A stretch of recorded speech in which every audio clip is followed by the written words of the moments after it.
welcome back to 410 Sports. My name is Adrian, I'm your host, and if you've been following along with me for the last few days, you've been making money. I threw that right here just so you would know. If we started with this chip, if we were doing all of the bets consecutively, like I was saying, we now have this stack right here to play with. And these ones are the 5-unit chips. So this is a 1-unit chip. The green one is a 5-unit chip. So we started out with these, and then now we have these. That's what I've done for you. So people are telling me, Adrian, you got to stop giving away these picks for free. And that's not me at all. I'm definitely not wanting to charge you. I want everybody to eat. But like I said, if you've been following along, you've been winning some money. First, we're going to get in some Raven news. Zay Flowers is not going to play, which is what I originally was saying just the other day. If Zay is not right, just sit him down. We'll use him next game when we need him. We don't need him this game to beat Pittsburgh. I know everybody gets all kinds of antsy and stuff like that because he's a Pro Bowler and stuff like that, but we can beat Pittsburgh handily without Zay Flowers. I can believe that Zay could have no catches in the game and we would be just fine against Pittsburgh. I don't have any doubt about that at all. So what's that going to mean? That's going to mean that we have to have a couple other weapons step up. Justice Hill, Keith Mitchell, those will be the running backs that we can use for those quick wide receiver hitches that we like to run. If we're not going to get into that, we want to do more of a traditional 3-4 wide receiver set. We still have Nelson Aguilar sitting there ready to go. Tylen Wallace, he's made some big plays. I just don't know why he can't get on the field to make some more. But now is his opportunity. Now Zay Flowers isn't there. So I feel like we have plenty of ammo going into the weekend here. I'm not even going to be able to sleep tonight. I'm going to be so excited. Tomorrow, 8 o'clock, it's going down at the bank. Be ready and be ready to see a great game, a great performance by the Ravens. They're going to put on for the city tomorrow. That's for sure. The locks, they weren't going to bring you but so much money, but once again, you kept the money in your pocket with the Minnesota money line and the Cleveland money line, so we were good on that last night. We're going to go through the games today. Like I said, I'm going to look at my subscriber count. My next number that I'm looking for is 100 subscribers. Thank you for all the support so far. So after today, until I get that 100 subscriber, I'll go through the games with you, but I'm not going to give you my lock, okay? Last night we had Toronto and Cleveland. That was one of our locks, the money line on that game, which was a 15.5-point spread, so it really didn't bring you much money to play it on the money line, but it just adds that little boost of money, and to me it was a safe way to do it. But my goodness, Spider Mitchell didn't play last night.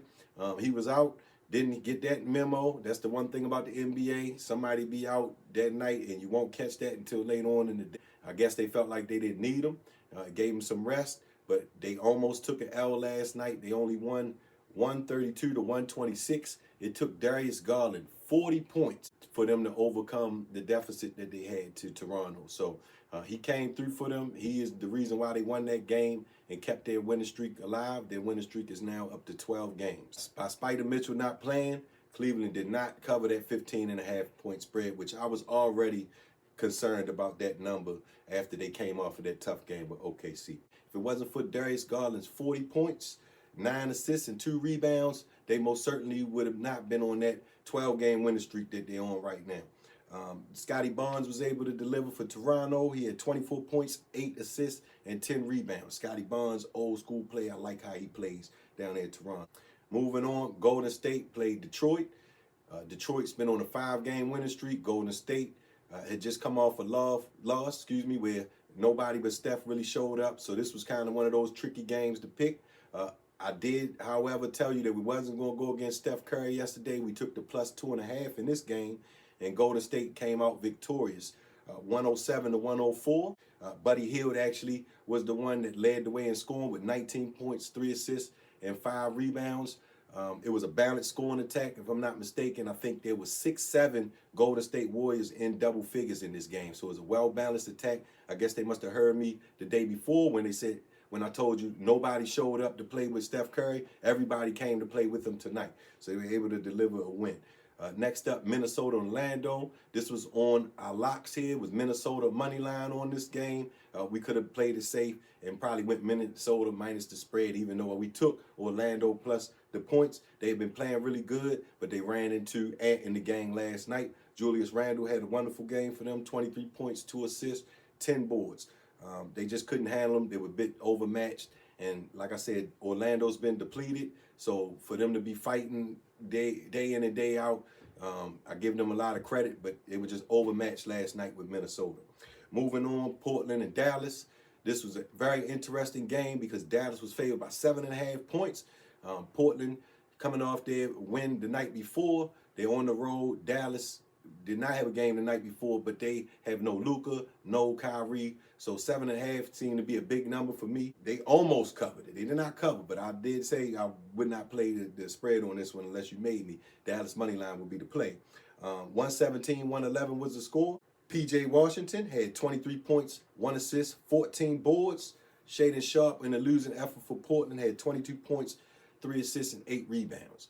So once again, Dallas pulled it off, and, you know, they beat LA the other night, so I figured that they would be able to pull it off some kind of way. I just don't know how they get it done down there, but kudos to Dallas for fighting, even though they're 2 stars on there. Moving on, Houston and Memphis. Ja Morant did come back. We weren't sure when we did this whether he was going to play or not. I told you if he did play, we were going to take that plus 2.5. It was a fight to the end. Houston's been playing really good ball. They were able to pull this thing out yesterday, 119 to 115. And just like I said, Ja Morant playing definitely brought some energy back. He had a great game for them. It's just that Alex Sengun, the center for Houston, he had a better game. 32 points, 5 assists, 14 boards. Ja did come back and chip in 27 points, 3 assists, 3 rebounds. So it was a close game. Ja just getting back in the mix. It could have most definitely one basket here and there went either way. So all of these games, except for that Minnesota game, were very close games last night. Very good basketball being played. Next up, Atlanta and Phoenix. Atlanta Ice Trey coming off that 50-foot buzzer beater that he hit the other night to win the game, going up against Phoenix, who's remastered their roster, if you will. Had some people coming off the bench that were starting now, and they thought that they may be a good recipe. They did lose the other night with that same recipe, but tonight they were able to beat Atlanta 123 to 115. Brad Beal came off the bench once again, leading the way with 25 points, 5 assists, and 7 rebounds, while Trae Young in the losing effort had 21 points, 7 assists, and 2 rebounds. Up, Miami, Utah. Utah, of course, family out in Utah, so, you know, always pay attention to Utah. Wish they were a little more competitive. They did compete last night, however. Miami did not cover the spread on this game, that minus 5.5. They missed it by 0.5 point. They won 97 to 92. Tyler Hero, Jack Harlow's boy, had 23 points, 5 assists, 7 rebounds, and Colin Sexton in the losing effort had 23 points, 5 assists, and 1 rebound. The Charlotte-LA game postponed. There's fires everywhere, and just on a side note there, my prayers out to anybody that's affected by the fires. Most definitely, I know people have family that's out west. I know J.J. Redick, just as a highlight name, his house is burned up. So definitely some serious stuff going out there. I wish everybody the best, and my prayers are out to you. My last lock I can give you until I have 100 subscribers. So please, if you've been following on, making some money, make some calls, get some people to subscribe. That way I can give you some more stuff, because I got some more stuff for the weekend. Trust and believe I do. So tonight, the locks, pretty simple. I'm just going to make it real simple for us tonight. That way we kind of, once again, we're going to hold on to our money. We're not going to go crazy, because you see we got a nice little stack here. So we're not going to go crazy losing our money. We're going to keep building it slowly but surely, right?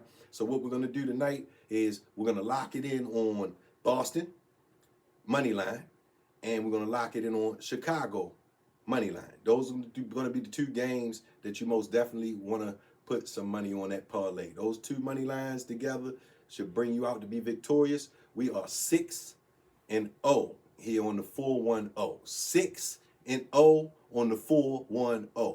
That's what's going on right now. Like I said, you go to these other sites, they're going to charge you for this information. Me, I'm giving you this free sauce just so you can get right. By all means, I include my Cash App here in a minute when you're blowing up, but we're going to keep on making this thing happen down here. Like, subscribe, and we on our Super Bowl run. 410 Sports. All right, so we're going to go through tonight's games. Once again, I'm going to give you the locks for the last time tonight until I have 100 subscribers. Then I'll continue with the locks, and we'll take it from there. Tonight, we're going to go through the line. Like I said, I don't mind going through the line. We got killed last night on the lines. Like I said, I like to play a lot of money line stuff just to play it safe, but I'll go through the lines with you and still give you my opinion on this stuff, for sure. But when I'm not saying it's a lock, that doesn't mean run down there to the window. I'm saying this is what I think. But if I tell you it's a lock, 6-0. Anyways, we're going to get back to this. The Pacers against the Warriors at home. The Pacers have been playing very good. The Golden State Warriors, once again, coming off of, it's like 3 games in 4 days for them. So I think they're going to be a little tired. Indiana's going to be worked up at home. We're going to definitely take Indiana. It's the Warriors and the Indiana Pacers. Steph Curry is not playing tonight. Indiana is at home, minus 10.5. Most definitely. I don't think that Golden State is going to be able to keep up with them without Steph Curry's production. Even though they had a well-balanced attack last night, of course, Steph Curry is the catalyst for that. So without him in the lineup, it's going to be very tough sledding. We'll take Indiana minus the 10.5 on this game. Next game is going to be Milwaukee against Orlando at home. Orlando just coming off that drubbing last night of Minnesota. And Milwaukee, they had a very good game the other night against San Antonio. I believe we're going to see more of the same tonight from them. The Magic just going to be overwhelmed. I don't think they're going to be the hold up here. The spread is only 6.5. I'm going to take Milwaukee minus that 6.5 on this game. Philly against New Orleans is the next game. New Orleans, we're going to check real quick. Let me see, is Zion going to play tonight? It looks like Zion is in.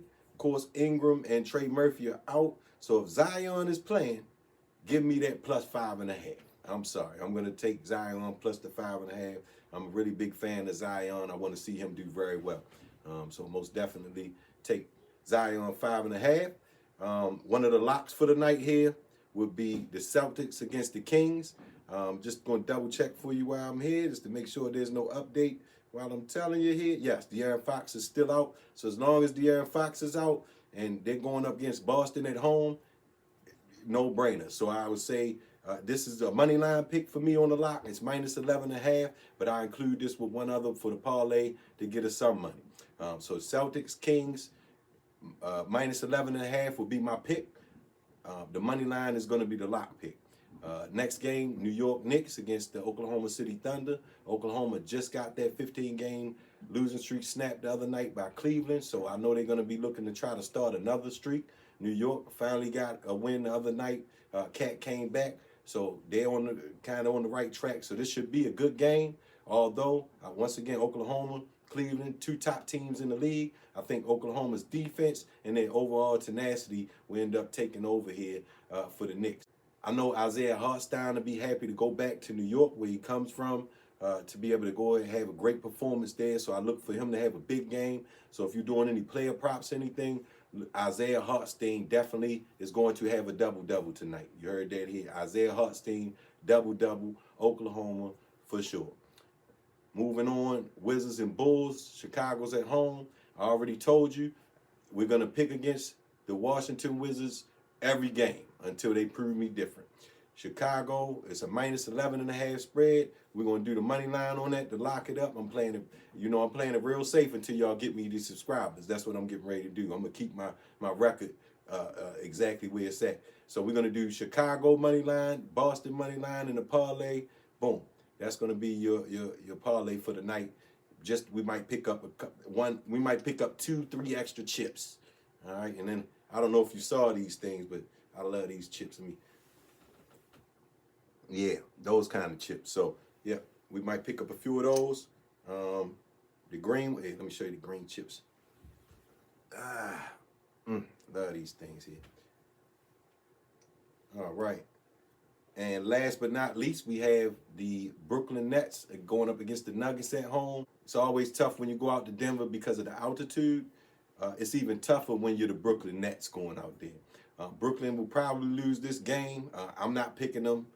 Like I said, they were on a home losing streak, and I don't see where anything's going to get better. The Nuggets, Russell Westbrook, Jamal Murray, they've been filling in for Jokic, trying to hold the fort down. So I see them doing more of the same tonight, coming out with the W. The spread on this game is 14.5, huge spread to have in the game. It's just hard for me to take Brooklyn. I'm sorry. I got to take Denver minus the spread, even though these numbers are huge numbers, and I'm sure somebody's going to cover with the number. I just can't take Brooklyn, so I'm sorry.